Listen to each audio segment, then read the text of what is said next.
Kulağımda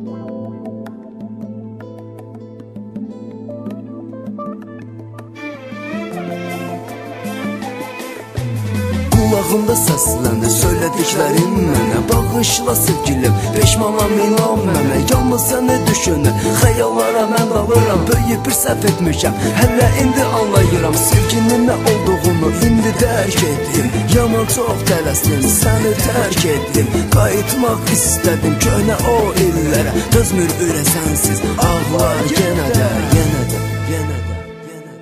Daha gedirəm, səni mən artıq tərk edirəm. Bilmirəm heç özüm, mən ayana gedirəm. Ayrılırıq sənə mən heç bir söz demirəm. Belə yazılıb taleyim səndən, inan incimirəm.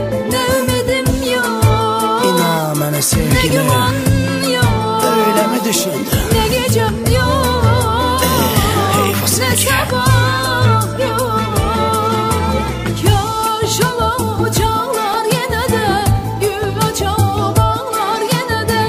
Sənsiz üzüm gülsə də bunu bil, sənsiz ürək ağlar yenə də. Kaş olacaqlar yenə də, gül açacaqlar yenə də.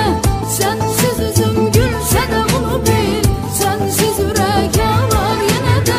Əlimdə bir qələm, bir kağız parçası. Məhəbbət şirin olsa da var o qədər acısı. Yazdığım qızlar ev, ürəyimi səd olur. Artıq qərar vermişəm, seçmişəm bu yolu. Daha söz vermişəm, bir də sevməyəcəm. Səni necə sevdiyimi heç kəsə deməyəcəm. Özüm mənə arzu edir, arzulayıram sənə də. Özümü görək sənsiz, ağlar yenə də, yenə də, yenə də, yenə də. Mən alışıram, yanıram, söndürsən sönərəm.